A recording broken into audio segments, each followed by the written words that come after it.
ओम श्री गणेशाय नमः।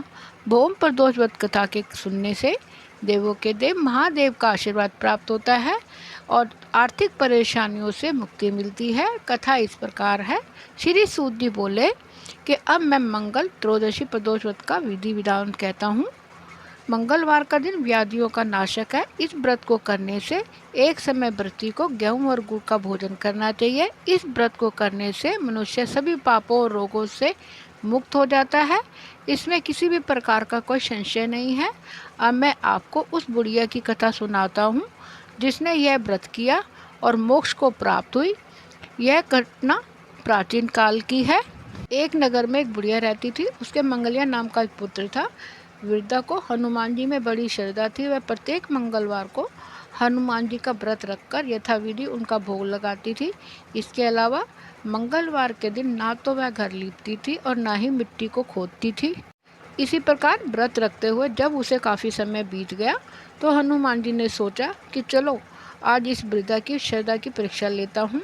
वे साधु का वेश बनाकर उसके द्वार पर पहुँच गए और पुकारा कि है कोई हनुमान जी का भक्त जो हमारी इच्छा को पूरी कर दे। वृद्धा ने जब यह पुकार सुनी तो वह बाहर आई और साधु को प्रणाम करके बोली कि महाराज क्या आज्ञा है। साधु वेशधारी हनुमान जी बोले कि मैं बहुत भूखा हूँ, भोजन करूँगा, तुम थोड़ी सी जमीन को लीप दो।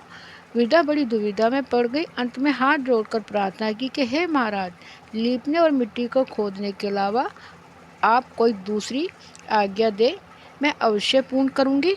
साधु ने 3 बार प्रतिज्ञा कराने के बाद कहा कि तू अपने बेटे को बुला, मैं उसे औंधा लिटाकर उसकी पीठ पर आग जलाकर भोजन बनाऊंगा। वृद्धा ने जब यह सुना तो उसके पैरों तले जमीन खिसक गई, परंतु वह प्रतिज्ञाबद्ध थी। उसने मंगलिया को पुकारा और साधु महाराज के हवाले कर दिया, मगर साधु ऐसे ही मानने वाले नहीं थे। उन्होंने वृद्धा के हाथों से ही मंगलिया को औंधा लिटाकर उसकी पीठ पर आग जलवाई। आग जलाकर दुखी मन से वृद्धा अपने घर के अंदर चली गई। इधर भोजन बनाकर साधु ने वृद्धा को बुलाकर कहा कि उसका भोजन बन गया है, अब तुम अपने पुत्र मंगलिया को पुकारो ताकि वह भी आकर भोग लगा ले। इस पर वृद्धा बोली कि आप नाम लेकर मुझे और कष्ट ना दें, लेकिन साधु महाराज ना माने और वृद्धा को भोजन के लिए मंगलिया को पुकारना पड़ा। पुकारने की देर थी कि मंगलिया बाहर से हंसता हुआ घर में दौड़ा आया। मंगलिया को जीता जागता देखकर वृद्धा को सुख आश्चर्य हुआ। वह साधु महाराज के चरणों में गिर पड़ी। साधु महाराज ने उसे अपने असली रूप में दर्शन दिए।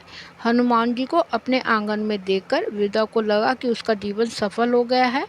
हनुमान जी ने वृद्धा को भक्ति का आशीर्वाद दिया। ओम नमः शिवाय। हर हर महादेव।